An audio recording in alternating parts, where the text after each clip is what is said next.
Does life have any objective meaning, or is it fundamentally meaningless? My next guest is a professional philosopher who's also a nihilist, somebody who believes that life has no objective meaning.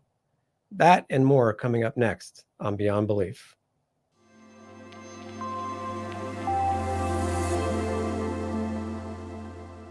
So, Dr. James, it's a pleasure to be speaking with you today. And you are a nihilist, if I'm pronouncing it correctly. Is that correct? That's the way I pronounce it. Yeah, that's Oh, right. okay.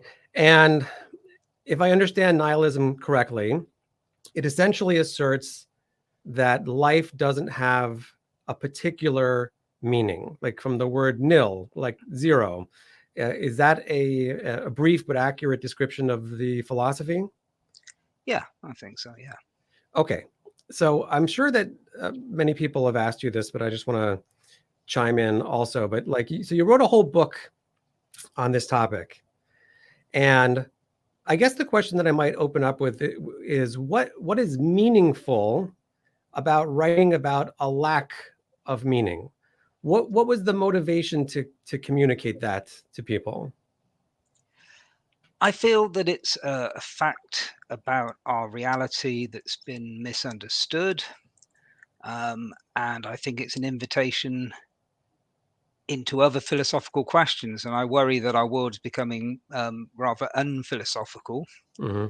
Um, and in the book in question, Meaningless Life, nihilism is really just an introduction into other questions of philosophy, and I try and show how it unifies the subject and how it's connected to various other positions that people have taken. But as far as nihilism itself goes, one thing I've tried to do in that book and others is to try and show that it's a misunderstood idea. Yeah, that's right.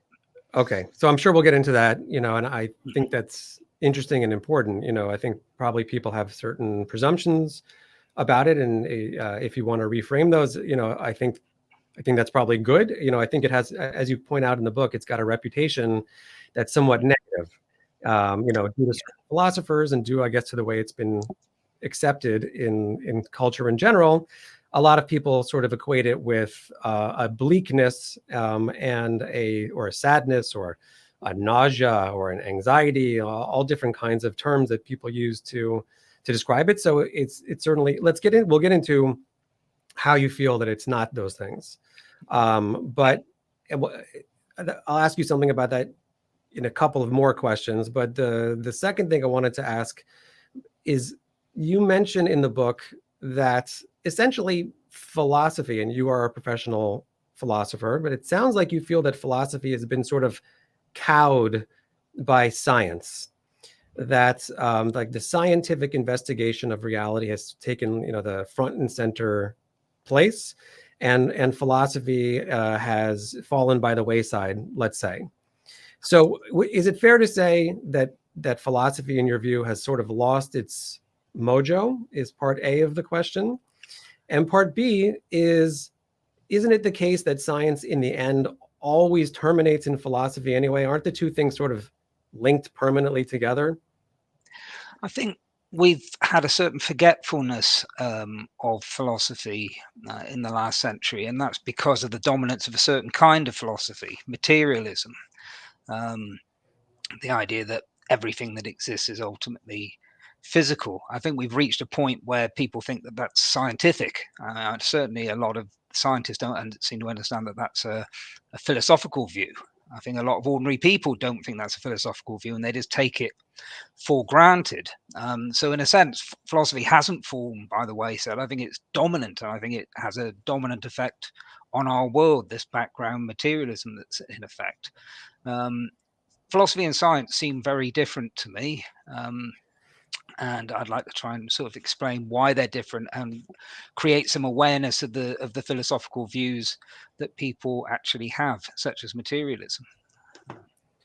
Okay, and I guess that's part of your work. You're trying to explain that to people. Um, okay, good. So, in as much as you perceive life to be meaningless, to be nihilistic, I guess in reading your book, and by the way, really enjoying it. You're a fantastic writer, a very deep thinker, and I was very impressed by interacting with your material. What I noticed was you make an assertion that life is meaningless from the very beginning. You're very upfront about it. I didn't necessarily feel that you were proving it as much as asserting it. And I guess what I'd like to ask you is why that is, and also what percentage sure are you that life is meaningless? Like even someone like Richard Dawkins says, for instance, he's a huge atheist, but says there's probably not a God, as opposed to there is not one. Well, answering the second question first, I'm pretty sure, but I mean, I'm not saying that it's impossible that there's a meaning of life. It's certainly possible. Many things are possible. I mean, but nevertheless, I'm as sure about it as I am of lots of things. For instance, that you're in America at the moment. I've only just been told that on the basis of testimony. It's true. I'm pretty damn sure it's true, but I could be deceived in many ways about this. But so yeah, I'm pretty sure. But it is clearly possible that there's a meaning of life. You're right that I don't argue for nihilism because I'm trying to show what the consequences and the nature of the view are. I mean, I could tell you the kind of reasons that convince me of that, and they're largely negative. I will do, but I mean, the main point I was trying to make is that nihilism is, by its nature, a variatively neutral position. If there's a meaning of life, it could be a good meaning of life, and I take it that people with religious belief take it that it would be. But of course, it could also be a bad meaning of life, right? It could be horrible. Human beings might be, here to kind of torture ourselves, which is something that Schopenhauer thought. Okay, if there is no grand evaluative context within which reality exists, then that's just a neutral fact, like the fact that life evolved on Earth, or most chairs have 4 legs or something like that. Okay, it's not an evaluation. There's a difference between a description and evaluation. And then realizing that, and really that was the thought that got the book going, I started to think, well, how does history of like people being afraid of nihilism or thinking it's a terrible view or associating it with depressive or negative views or destructive views, where do those come from? Because by its nature, it's a metaphysically neutral view. If you ask why I think that nihilism is true, well, I think that within everyday life, which I trust a lot more than I trust microphysical explanations or metaphysical explanations or these other higher order explanations. I think they all refer back to everyday life. Within that, I don't see anything to suggest that there is an overall context which we're all aiming for. And I can see many reasons to see why people since ancient times would want there to be an overall context. And so it seems to be more likely that people have believed that there's this overall context because of a desire for there to be, and also because everyday life suggests it in many ways. I mean, we're always aiming to do something, right? Okay, we're aiming to make a good interview at this moment. Okay, afterwards I'll be aiming to go through and have dinner and talk to some people, and then tomorrow I'll be aiming to do, and we do that, and they lead forward into other goals that we have. You'll have further goals for your life, I'll have so that's how we live every day, with a kind of presupposed purpose. And of course, when that purpose falls away, that's when people tend not to like it. That's when people feel anxious or they feel depressed, etc. Right? Okay, so this purpose seems important to people. It's something we're familiar with all the time. So it seems a natural thing for human beings to project a grand purpose onto life as a whole. So I totally agree with that, actually. And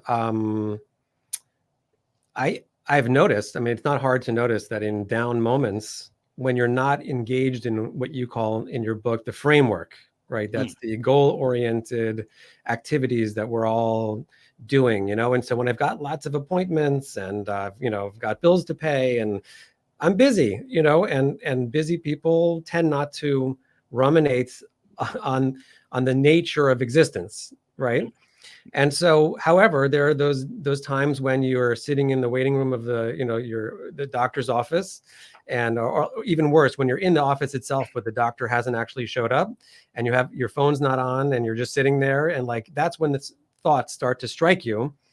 And I think it's appropriate that one of them might be, well, what exactly am I doing on this planet? What is this all about?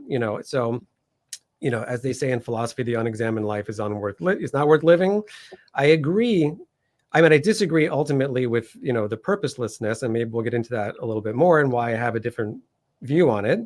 But I certainly do agree that once you step outside of that framework, you're potentially in trouble, if you haven't prepared yourself. And maybe that shock is part of the negativity that nihilism has, is like, oh my gosh, I wasn't prepared to deal with all of this. Mm-hmm. But I'm sorry to get a little bit personal, but I if you don't mind me asking, do you have a family? Do you have kids? Yeah, I'm married, 2 kids. Okay. So when you don't have to answer this if you don't want to, but when you look at your kids, they're in the other room wondering how my interview with the rabbi is going. Okay, so I'm going to go ahead and assume that when you look at your children like I do, you don't see meaninglessness, and I also have trouble believing that you just call them part of the framework. Like your kids are not just goals, to service, I don't think. No. Can I come in? Clarify? That's certainly not the view I was trying to present, right? Within the framework, Yeah. I have various purposes. My kids have purposes, there's no reason that I can see that to deny, what normal loving relationships and, things that we care about. My point is simply that they don't ultimately lead anywhere. They don't hit rock bottom, if you like. Okay. Whatever the ultimate nature of reality is, it's not one which has something like a teleological structure, which leads to an ultimate outcome, which, people throughout history have believed. The fact that I don't think my children's lives are going to achieve, make any contribution to a cosmic purpose doesn't make me think any the less of them. I find it interesting that people have thought that we need that sort of direction. I mean, I've got respect for people who do, but I mean, personally, it doesn't concern me. What my interest is as a philosopher is just to try and create awareness of what people who have those views and don't have those views are committing themselves to. So let me clarify it just a little bit more. And I do appreciate what you're saying. And I am, of course, I don't doubt that you love your children and want the best for them, like every normal parent.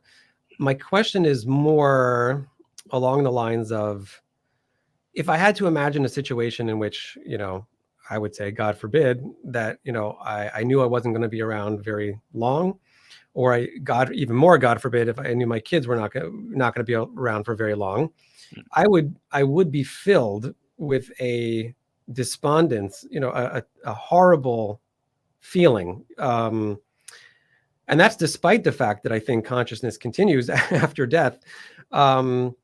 When you contemplate, I know you don't want to go you don't want to ascribe an ultimate meaning to it, but either way, presumably in the structure that you're describing philosophically, there's going to be a termination point, whether it's sooner or later, of your relationship. And I would think that would be so hard to process now. How would you go about emotionally dealing with that if that's the position that you hold? Well, I think that's an issue about an afterlife rather than about meaning, isn't it? I mean, presumably, if I believed in an afterlife, then I'd have some consolation if I got terrible news about my children. Whereas since I don't believe in an afterlife, then I wouldn't have that consolation. But that's not an issue about the meaning of human life. I mean, you need to make a distinction between individual meaning which is supported by human beings, right? Okay, so this interview means something because we interpret it as such and other people interpret it as such. Okay, Mhm. my children's lives mean something because we all interpret them in a certain way, and nobody disputes those interpretations, right? I think their lives are important. Maybe other people who don't know them as well won't think they're as important, etc. Okay, but this is supported by human beings. Then there's, the question of the meaning of the human race. Now these issues are quite easily confused, and the reason for that is, if the human race as a whole has no meaning, then Mhm. in that sense my life has no meaning, and in that sense my children's lives have no meaning. Okay, so there's a sense in which our lives do have meaning and a sense in which they don't, and it seems to me that the only one that matters as far as love and relationships and commitment, etc., is the humankind. Okay, so you in a localized level, you would describe meaning to it, and sort of like on a global level, not so much. Yeah, but again, okay, this is yeah, on a global level I don't think there is any. That's what being a nihilist means. Right, right. Right, okay. um, on an individual level, yeah, sure, there's meaning, okay, but I'm mainly opposed to, and this was the focus of a book I put out last year with Tracy Lanera, A Defense of Nihilism, where sort of trying to explain um, this. What I'm opposed to, and Tracy also, is trying to use individual, social, human level meaning. I think in Meaningless Life, I call it social meaning, don't I? Or framework meaning. Right. Um, Trying to use that as a substitute for a global meaning of life. Okay. So the kind of Nietzschean program, I can't imagine would appeal that much to you either, of like human beings heroically trying to create their own meaning because we've all become brave atheists and God doesn't exist to give us a meaning anymore, so we have to make it ourselves. So I'm opposed to that. And then philosophers who try and sort of count up the meaning in my life. So who's got the most meaningful life? James or Adam. Well, Adam scores 25 and James is only on 23. So, doing these interviews all the time has given you a higher score. I mean, that sort of stuff really goes on. And it's just a way of making people feel inadequate. And it's also just vacuous as far as I can see. I mean, there's so many different intuitions about what that meaning. I mean, think how many different, if we're talking about social meaning or meaning within a life, think how many types of meaning there are, right? Okay, Yeah. there's Yeah. interview meaning, there's student relation meaning, there's family meaning, there's restaurant meaning. Okay, there'll be synagogue meaning, I'm sure, all sorts of. There is. Yes. Yeah, yeah. Okay. Last question on this particular point, and I think probably this could be a whole discussion, the entire time, and be an important one.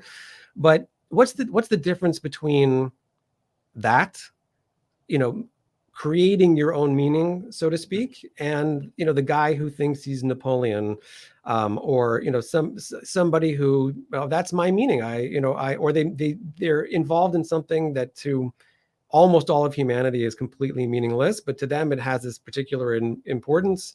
Is there any standard for that which is meaningful, or is it sort of a story that we just make up about our lives and ourselves? In a sense, I think you've already answered that. It's a community and it's rationality. If I present myself as a philosophy professor, well, I've got a lot to back that up. I can kind of prove it. Right. I can say, "Hey, Google me." Right. If this person says they're Napoleon, then they're not going to be able to prove it. They're going to have to hold some views which are inconsistent with many other things. I'm going to say to this person, "Well, Napoleon died in the 19th century. How can you, and what are they going to say?" So there's usual considerations with rationality, I think. You Okay, fair enough. So pivoting for a second back into the book, let's quote Thomas Nagel, who is a very well-known philosopher at NYU, who said the following. He said, "If we view ourselves as if from a great height, our concerns begin to seem utterly trivial, and we form an objective conception of ourselves as a small, contingent, and exceedingly temporary organic bubble in a universal soup."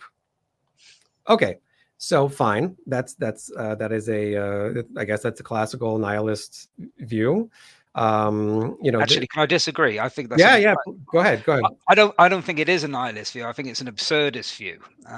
Nagel Okay. gets it. So when I quote that, I'm trying to make the distinction why that's not nihilism. But we can talk about. Oh, so I blew that one, but okay. Well, no, I've just made my objection. Fine. Well, Okay. let me contrast it anyway. Mm. In a and forgive the contrast if it seems extreme, but Okay. you know who Jeffrey Dahmer is? No, He was sorry. a serial killer who like ate his neighbors All back in the right. Okay. 80s, and he people became fascinated with him for various reasons. Um, and he said the following thing. He said, if a person doesn't believe there's a God to be accountable to, then what's the point of trying to modify your behavior to keep it within acceptable ranges? That's how I thought anyway. I always believed the theory of evolution is truth, that we all just came from the slime. When we died, that was it. There was nothing. Is there something irrational about Jeffrey's conclusion? That if we are part of this organic soup or crawled out of slime, there is no ultimate rationale or meaning. Does it really matter what anybody does?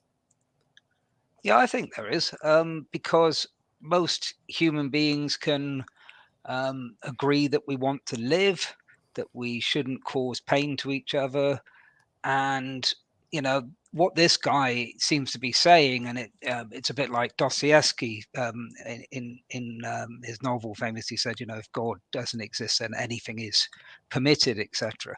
I don't think that follows in any way whatsoever. I mean, I certainly don't go around not harming people um, you know, because of a fear of punishment, and I don't think many people do it.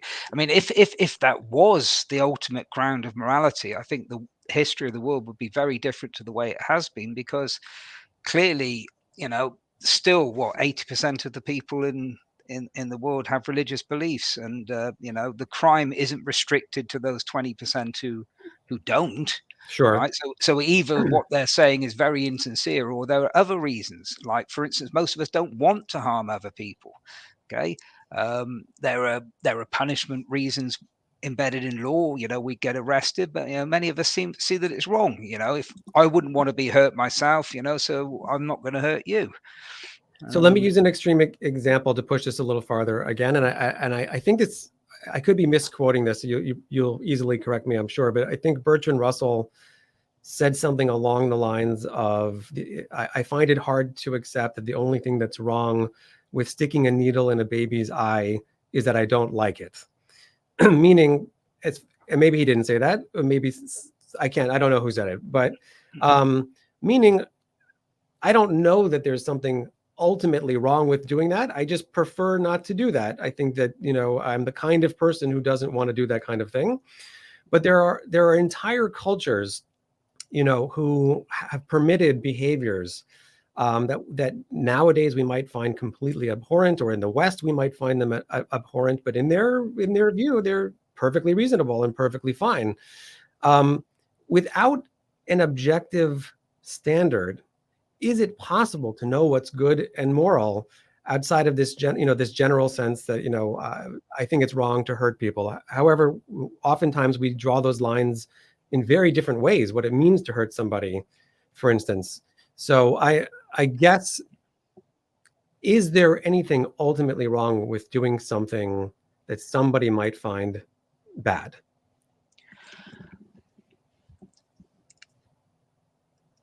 I'm not sure if Russell said that, quite possibly, but certainly Nagel, who you mentioned earlier, did say something, about something bad is definitely bad, and it's not just human judgment.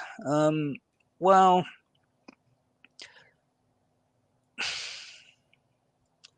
see, it seems to me that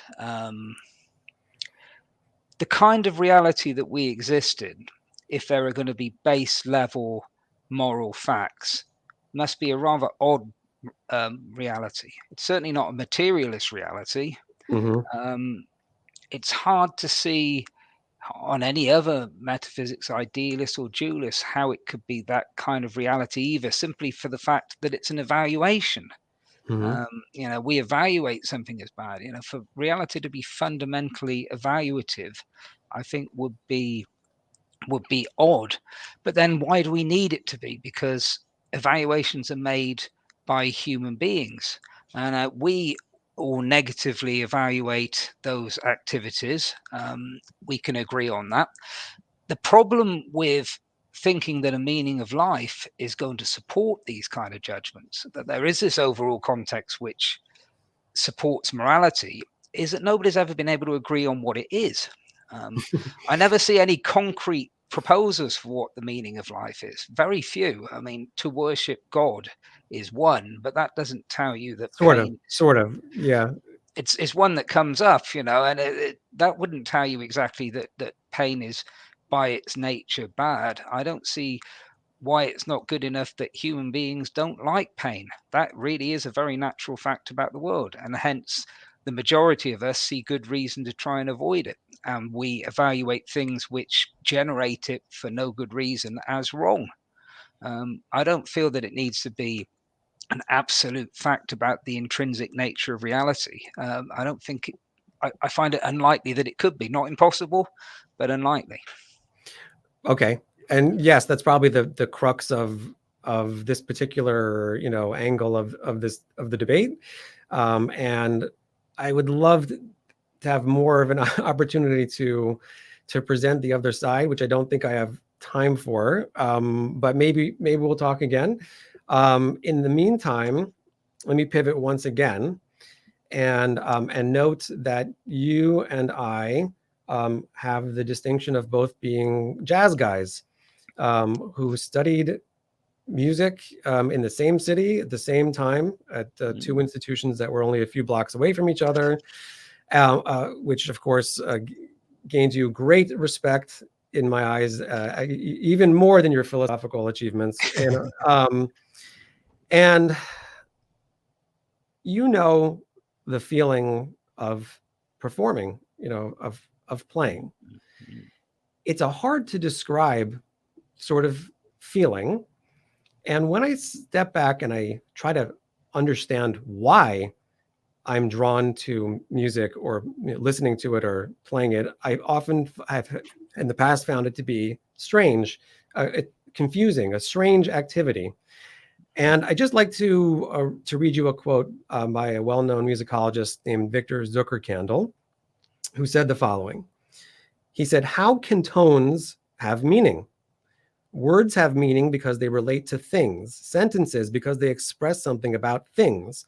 Tones do not relate to things, do not express anything about things, represent nothing, betoken nothing, indicate nothing. What is it then that can be meaningful in tones that allows us to distinguish sense from nonsense in successions of tones?" Interesting. So why do you play, and what does it mean? So we're talking about meaningfulness. What does it mean to play music? Well, I had a fantastic gig on Friday, best I've played for years in Birmingham Symphony Hall, and Wow. I was not in the actual main auditorium in the place for the jazz fans, but it was still great. Right, the small Okay, place for the jazz yeah, band. yeah, Okay, yeah, I'm yeah, still yeah, impressed. yeah, and when I was in that gig, we hadn't rehearsed for that. We played with a medieval musician. She sang and played medieval instruments, and a piano player and a fantastic drummer. And we'd not played as a unit before, and we went up there and we were lost to that audience. It was great. We sold out, in fact, in the tickets, and we were just communicating with each other, purely musically. And I reflected after that gig. There I am, completely lost to the world. Soloing. All this work I put in this room. Playing and actually get it to do it in public. And there I am. And here I am, a sort of middle-aged man. I couldn't stand in front of people and express my emotions, shout out, cry, people would think I was crazy. I do it with a saxophone, and it's a kind of artistic statement. It's not only something which is allowed, but something that people enjoy. And I think that's ultimately what it is. It's an ability to express yourself musically, express emotions and show the subtlety of those emotions. Jazz is an incredibly complicated music, and the complexity isn't just for the sake of it. This is what people, I think, who don't know jazz don't understand, right? It's in order to be able to make those expressions. You hear Monk play this line and you think, wow, that's cool. You hear, Coltrane Yeah. play something and you say, wow, he's really reaching there. It's an expression and an emotion. So I think that's what we do. It's a kind of language that's developed to allow people to express emotion in a way that you couldn't do just talking. I mean, if I start getting it's not a pleasant thing, but you can do that in a band situation. So I think So the thought that occurs to me to ask next is what's an emotion, and why does it need to be expressed? But I do I relate either way to the feeling that you have. Obviously, to me, it's I would describe it as a transcendental kind of experience. Yes, there's emotions are certainly involved, but I would describe something even deeper to it. And I know that it will clash with your understanding of the way the world is, but I'm sure you've heard it expressed by other musicians that there is something transcendental feeling. There's a sense that you're connecting to something greater than yourself. Obviously, it could be the musicians you're with, but oftentimes people describe it as a universal thing. Feeling at one with it all. oh, Uh, that yeah, go won't ahead. necessarily interfere with my metaphysics at all. I'm an idealist after all, so I think reality is ultimately has a transcendent nature. When you step outside of the framework, as you may do in a situation of, well, I'm not sure. Do you? Is it a situation where you experience, you have some sort of transcendental experience, or is it just a different framework? Maybe the way I would express it is because you're immersed in such a different emotional framework with a language which isn't our normal conceptual language, that provides some. Oh, this is something I've never thought about before. I'm just improvising this, but That's okay. Good. maybe, You're a maybe, jazz guy. maybe improvising philosophy sounds like a dangerous business.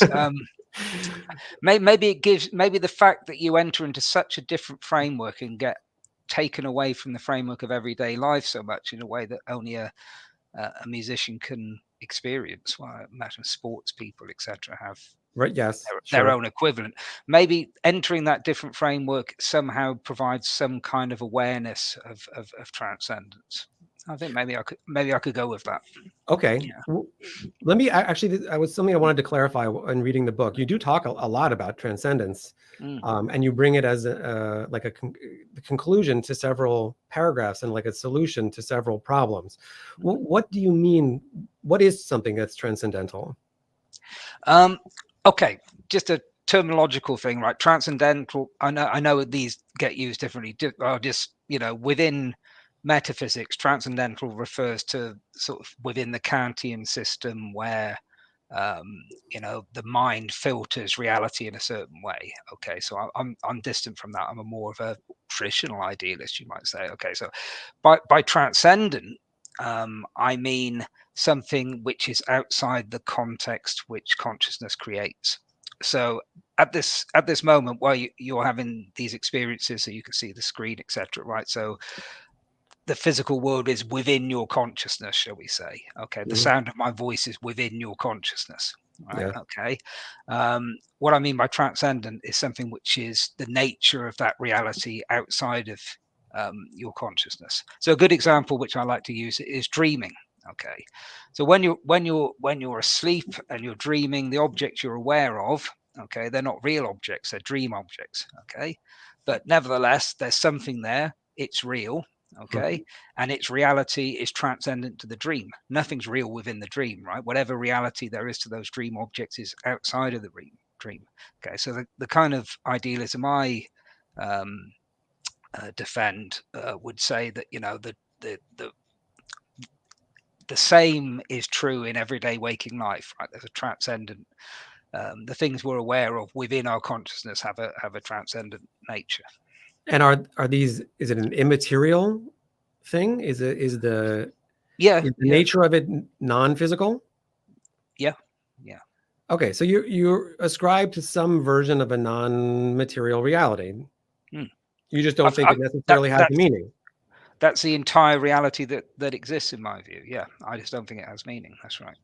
Okay, fine. It's an unusual combination of views, but I think it explains a lot, which is what I was trying to do with that book. I think that a lot of people who are hardcore atheists are frightened to take on a kind of immaterialist view because they think that will compromise their atheism, etc. And I think that a lot of people from the religious side have been attracted to those kind of views because it will provide the possibility of a meaning of life. I think that if you take that combination, nihilism plus idealism, then a lot of problems go away, and you can explain a lot of the traditional divides between people in the history of philosophy. Yes, no, I understand that. Okay, when you look at science, the world of science, we said at the beginning, obviously has a huge impact on how philosophy functions. You know, sometimes scientific ideas are brought to bear on philosophical argumentation, often, I would say. When you look at something like the constants of nature, which physics has struggled with, you know, how do we explain the incredibly low probability of all these constants adding up just the way they do? I'm speaking to a philosopher in a couple of weeks who deals with the multiverse. The multiverse to me is actually a philosophical attempt to try to overcome that problem. It seems to me that the implication, if there is no multiverse, if there's not many universes of which this happens to be the one with the perfect settings for life, then you've got a problem explaining why our universe is the way it is. So given that there is no proof to date of there being a multiverse, some people say it's not provable at all. When you're confronted with an idea like, well, how do we explain this? Does it give you pause? Do you start to wonder if maybe this whole thing is set up after all, that there is some consciousness that made it this way? No, I'm actually very suspicious of those kind of arguments. I mean, I don't think that we know that much physically about the world. I mean, I think most physicists would tell you that themselves. We know about a small proportion of reality, and our theories change all of the time, and they will continue to change into the future just because, according to some, you know, people at the moment, there's some small probability of the, you know, I mean, how can you say that? I mean, how can anybody, it's not as though we can go into the position of a creator god and sort of like look back to their perspective and say, oh yeah, the chances of this all happening are very slim. I mean, it's based on so much, you know, questionable. There's so much questionable about it. I'm just very skeptical that's actually true. Okay, I mean there are certainly heavy hitters, you know, Yeah, I von know. Neumann, Roger Penrose. I mean there are people who have expressed surprise, not just surprise, more than surprise. They've been startled at these discoveries. I'm not saying that it has to move you, but certainly there are heavy hitters out there who have been moved, you know, who have tried to come to grips with it, because it does seem very odd at best. Well, can I just say one more thing, right? Okay, it might seem odd if you are a materialist, if you have a materialist metaphysics and you take current science for granted. Okay, but I think that when you're talking about the origins of reality, it's the wrong way of looking at it anyway. And I think this provides one of the best arguments for idealism, because if you're trying to explain where the universe came from, right?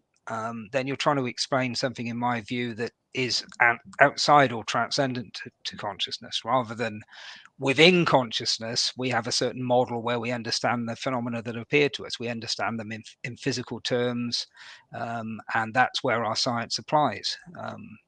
And that's why the idea of, the beginning of reality doesn't make sense to us. That there would have to be a cause, but then there couldn't be a cause. It couldn't come from nothing, but then it couldn't go back forever. None of these ideas particularly make sense to us. And also, I mean, that's a point. I mean, to talk about a certain probability of reality coming into existence, probability from what perspective? From the perspective that there being nothing at all. I mean, that doesn't make sense anyway. Not so much that. I'm talking about more like the rate of gravitation, the strength of the strong nuclear force. This is what they call the fine tuning argument. That everything is just perfectly set, and if it was 1 degree this way or 1 degree this way, the universe couldn't exist. And there's about 25 of these variables, and it's like hitting the lottery 25 times in a row, and obviously the odds of doing that are very slim, and therefore it gives people this moment of pause. Well, maybe things could have been radically different in a way we can't even imagine. Maybe the variables that they're talking about are just variables within our current understanding of reality. I mean, as I say, there seems to be lots of ground for skepticism. It's just not an argument that ever moved me, but I understand that it does some people. Yeah. Fair enough. I have about 10 other questions written down on 2 pieces of paper here that I'm not going to have a chance to get to. So I want to just read one more quote, maybe 1 or 2, one from your book. You say, according to the transcendent hypothesis, then, there is a basis in reality for religious and mystical beliefs. And so the persistence and prevalence of such beliefs cannot be put down to wishful thinking and scientific ignorance. Would you just mind expanding on that for a moment or two? Yeah, in a way, I think. Okay, I might make a lot of people cross by saying this, which always worries me. I don't want to receive like cross emails, but if you just take a basic religious belief in a creator and a basic non-belief in a creator, right? So let's call that a basic atheism and basic religion, nothing as presupposed. It seems to be that the religious view is more philosophically astute. And I say this as an atheist. Okay. Yeah. In the sense that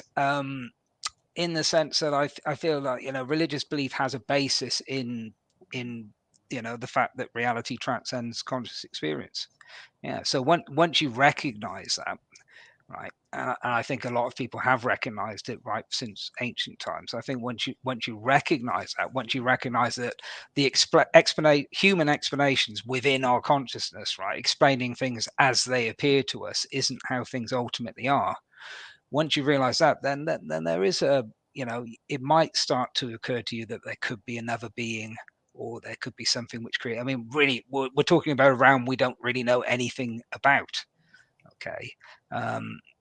So yeah, I do think there is a reasonable basis to believe that. It's just I don't think it's a good reason for the reasons I mentioned earlier, right? Because ultimately it isn't something we know anything about, but we do know about the world within our conscious experience, and that's a world of everyday life in which I don't see any good reason to believe that there is such a being.